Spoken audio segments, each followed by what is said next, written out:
Danke bafethu, welcome back to Nkuliso. Ngizokhuluma ngama-midfielders we-Kaizer Chiefs ukuthi uCele is available to play, bangakwazi ukumselekta, kumele badlale kanjani laphana esiswini. I-Kaizer Chiefs ingakwazi ukuyilwela iligi bafethu, so ngena kulog sibheke kahle ukuthi bangakwazi ukuyilwela kanjani because i-chance ikhona.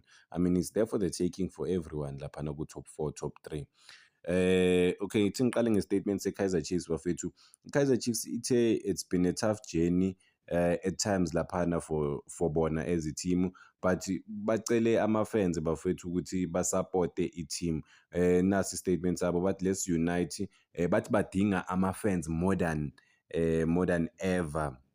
I think more than ever before, as one voice and one family. But njengoba bazodlala laphana eStellenbosch, bacela ama-fans abe behind i-team njengoba i-Kaizer Chiefs nge-24 February itargeta i-3 points.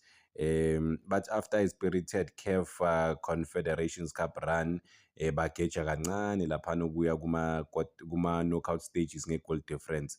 Babhalile-ke baqhubeka babhala nokunye.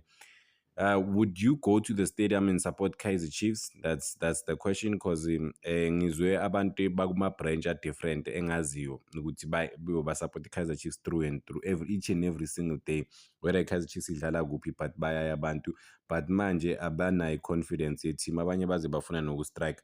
But let's get to lento le ngifuna ukukhuluma ngayo bafethu. uCele is available to play, but-ke ilo laphana ku-midfield maningi ama-players edlalile this season, ngoba in recent games sibona even noMatlo ubuyile ku-injury but uyadlala, sibona uNdlovu uyadlala, but nayi le pairing bafethu esingakayiboni. Wonke umuntu uyafisa ukuyibona le ukuthi bazodlala kanjani, uCele noLebohang Maboe bafethu, ukuthi bazodlala kanjani labafana laba bo-2 or lama-player wo-2, because uLebohang Maboe uhlakaniphe kakhulu. uCele-ke yena uletha i-composure laphana egamini. Uthanda ama-short passes isikhathi esiningi, but-ke sesimbonile unokuba advance kulama-game lawa wakhe wokugcina wadlalile, uze waya phambili washaya nepali kwenye igame. So Kaizer Chiefs, I think they've tried uNdlovu naye unpredictable ukuthi uzoperform or ngeke aperform, awazi ngempela mezodlala laphana, and is all over the place, akakwazi ukuletha ibalance laphana esiswini. Or maybe kulama game lawa Chiefs ebuya kuwo bekungasiya ama-game wakho uNdlovu, but I think for me, I think isikhathi sokuthi uCele bamzame nomunye umuntu, which is uMaboe.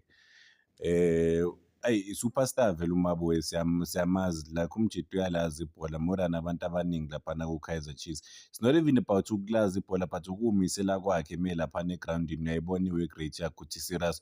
Whereas uCele akekho powerful in terms of ukumarka, but iyakwazi i-team ukuba stable because uyazi ukuthi uzomtholaphi. Whereas mekudlala abanye abadlali abafana noBondlovu, uNdlovu awumazi ukuthi uzomthola kuphi, uyale nale, yabo.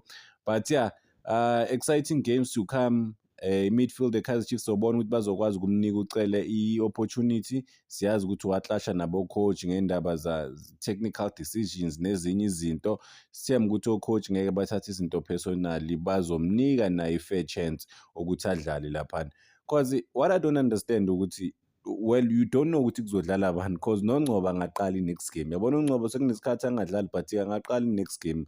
Kuvele kube i-big surprise ubona uNgcobo laphana eqala. But yeah, a game against Stellenbosch, a 3 point for Kaizer Chiefs bafethu must. They can't settle less than 3 points. They can't take 1 point. They can't take 0 points. They need 3 points. Because njengoba bengishilo bafethu, i-league is open for everyone. Oyifuna i-league, umuntu omisele for i-league angakwazi ukuphusha for i-league. But umbuzo omkhulu ukuthi labo coach laba abawu-2 abahlala laphana ebhenchini, abadecide isquad abaselectayo, bazomisa kanjani, because bathembisa labo coach ukuthi bazoletha ama-results for ku-Chiefs. Kuzoba igame yabo yokuqala, especially le Orlando Pirates Soweto derby bafethu, yes, igame yokuqala yabo enkulu as ama-head coaches we-Kaizer Chiefs. How are they gonna shape? How are they gonna approach the games? Kuzoqala ngegame yeStellenbosch, bazoyi-approacha kanjani? iStellenbosch sishaye i-Kaizer Chiefs 2 games in a row, kuKhalingi, kuma-penalty naku-Nedbank. Nedbank-ke nje baba-knocke out ema-cup competitions awu-2. Then i-Kaizer Chiefs-ke manje obviously izocabanga i-revenge ukuthi i-approacha kanjani igame, but it will be interesting to see ukuthi bayi-approacha kanjani. i-Kaizer Chiefs is way better than i-Stellenbosch in terms of i-depth ne-talent and everything, but i-Chiefs if izoqala defensive against i-Stellenbosch futhi, that's gonna be the nkinga of the problem bafowethu. The team ama-faithfuls wakhona seluze i-confidence, but nothing is lost if they can try and maybe get to at least get to top 2, fight laphana elikini, get to top 2 ye-league, that's it. Then uqualify ku-Champions League, udlale i-Champions League, bonakale-ke manje ukuthi uzomisa kanjani against one of the best teams on the continent. Are you gonna fight, put in the fight, noma nje uzoba present just for the sake of ukuba present? Mina ngihlezi ngisho bafethu ngithi ama-big 3 lawa ese-South Africa ngiwafuna wonke laphana ku-top 3. I want us to get to 25 games, iligi ibe undecided, umuntu ulida nga-3 points. Yabona manje Orlando Pirates ne-Sundowns bazolingana nga-everything if i-Sundowns yayiwina i-next game. So if i-Chiefs iyawina nayo, okay, so ngena ku-log, sibheke i-log bafethu ukuthi ihamba kanjani, khona abantu bazoyizwa lento le engiyishoyo bayi-understand. But before siya lapho noma before singena ku-log, ngifuna ukungena sami khona into engiyibonile laphana egrawundini. Umphathi we-Kaizer Chiefs bafethu ulokhu njani, uBobby behleli no-Robert Marawa, yibo-ke laba bafethu bebabukele i-Orlando Pirates ne-Mamelodi Sundowns. Kusho ukuthi uBobby wenze i-research about Orlando Pirates ukuthi idlala kanjani, ababone laphana technically e-stadium ukuthi badlala kanjani. But yeah, uRobert Marawa uhleli nentombi yakhe uThando Thabethe bafowethu. Yeah, uBobby-ke obvious bekabheke laphana Orlando Pirates ukuthi idlala kanjani, ukuthi I'm sure uzothatha information ayibeke laphana ku-coach. Ubonile naye noma ngithi ayinike u-coach, ubonile ukuthi i-Orlando Pirates iyashayeka, ayikho powerful, yes i-powerful in terms of ukuba yi-team e-strong meyidlala namanye ama-team, but when it matters the most bahlulekile ukuwina noma ngithi ukuthola ama-result, noma-ke at least ukuthola i-points laphana, meaning that any team is beatable, just nje kumele bebe ne-game plan. But yeah, it was a big match, man. It makes sense why uBobby laphana kuma-grandstand eyibukele le game le. It was a huge match, edivide i-country, because manje this fixture manje abantu abaningi sebathi it's the biggest, even for me bafethu, this is the biggest football match in terms of just njengendaba yebhola nje kuphela in South African football manje. Yes, kukhalenda iSoweto Derby inkulu because of iSoweto Derby, it's more than just a football match, it's an event. But this one, ama-result and pure football, it's about Sundowns and Pirates. And then ngibone noManenze i-analyst uhleli nama-boss la we-Orlando Pirates, umuntu ophinda analyze for i-SuperSport, umuntu njalo akazi athi Orlando Pirates ngeke iwine i-league, ayina-chance ini, hlezi athi Orlando Pirates izowina i-league. Iqala isizini kungakadlalwa nokudlala Orlando Pirates izowina i-league. I'm sure me-analyzer futhi manje uthe i-Orlando Pirates still izowina i-league. And then ngimzwile njalo hlezi a-reason for i-Orlando Pirates. Well, there's nothing wrong ukusupport i-team, but manje you are the voice of i-TV. You are watched by hundreds of thousands, if not millions of people around the country. But when uhlezi uchoose i-team, yabona njengoba it was gonna be interesting ukuthi analyze or ngimuzwe, ngizomcheck ukuthi uyi-analyze kanjani i-game after Orlando Pirates ishawa i-Sundowns, because Orlando Pirates they were outclassed by i-team obonayo now ukuthi good.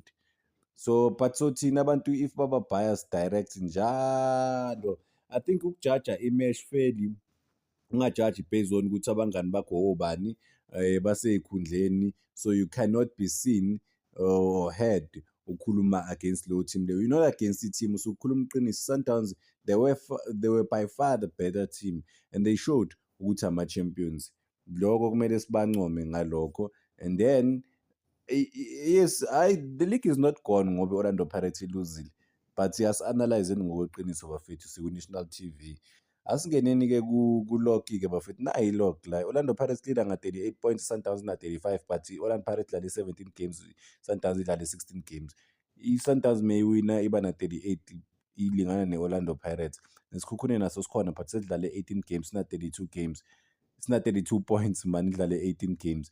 Kaizer Chiefs idlale only 15 games na-30 points, meaning Kaizer Chiefs if izokwazi ukuwina 2 games izoba na-36 points. But-ke ama-game in hand vele awashi 3 points bafethu, so kuyobonakala after ama-matches ukuthi Kaizer Chiefs idlale kanjani noma ngithi izodlala kanjani, yabo. So Yeah man, amagame a-exciting kakhulu. I-Kaizer Chiefs ifocus ku-league nje kuphela, ayikho enye i-cup competition. Out of i-CAF, they have to go all out. If they can try and win 13 games kulama game lawa, they would have really put in a good fight, yabo. 13 games out of 15 games, noma 12 games bawine 12 games, that would be a big statement. Asisho ukuthi 12 games izobawinisa i-league, but-ke sobona ukuthi ngababekaphi. Orlando Pirates iqalile ukudropha ama-points, second half of the season vele bayawadropha ama-points. Ne-Sundowns isazodlala ne-Kaizer Chiefs, ne-Pirates izodlala back to back or ama-match awu-2 ne-Kaizer Chiefs. Ama-match a-exciting kakhulu lawo, azoba unpredictable. Ngiyohlezi ngisho bafethu, akekho umuntu owina i-league after 15 games noma singathini. Noma i-team ingabonakali on form kanjani, akekho umuntu owina i-league after 15, just 15 games kuphela. Ngeke. Magesi-ke ihleli emsileni nga-12 points, Orbit College 14 points, Marumo Gallants na 15 points, Chippa United na 18 points after 18 games. Manje AmaZulu AmaZulu surprise package laphana ku-top 5. Even nelona iDurban City ihleli ku-number 6. Sobona ukuthi iDurban City, I think Durban City izophelela lapha ku-number 6 or even less. I don't see them fighting for i-top 4. I don't think they can fight for i-top 4. But lama teams lawa le phezulu, they will still cancel each other. Ngithi njengoba i-Pirates beyidlala futhi ne-Sundowns, they cancel each other. I-Orlando Pirates seyiluzile. So it gives namanye ama-teams nalawa le phansi bafowethu i-chance nje, i-fighting chance ukuthi bangalwela bangalwela ama-positions angconywana, yabo. So a big congratulations vele for i-Sundowns. I think bekuyilanga labo, i-match enkulu beyidlala, i-match sonke besifuna ukuyibona bafethu ukuthi izohamba kanjani, and-ke ifavor iside le-Sundowns. But Orlando Pirates still, they have a chance to win i-treble or 4 if bangawina i-Nedbank, a-treble season for bona manje. If bangakwazi futhi ukuwina i-league, which is going to be very difficult, but they are on a good run bafowethu, i-run egudi kakhulu for bona as ilokhunjani Orlando Pirates.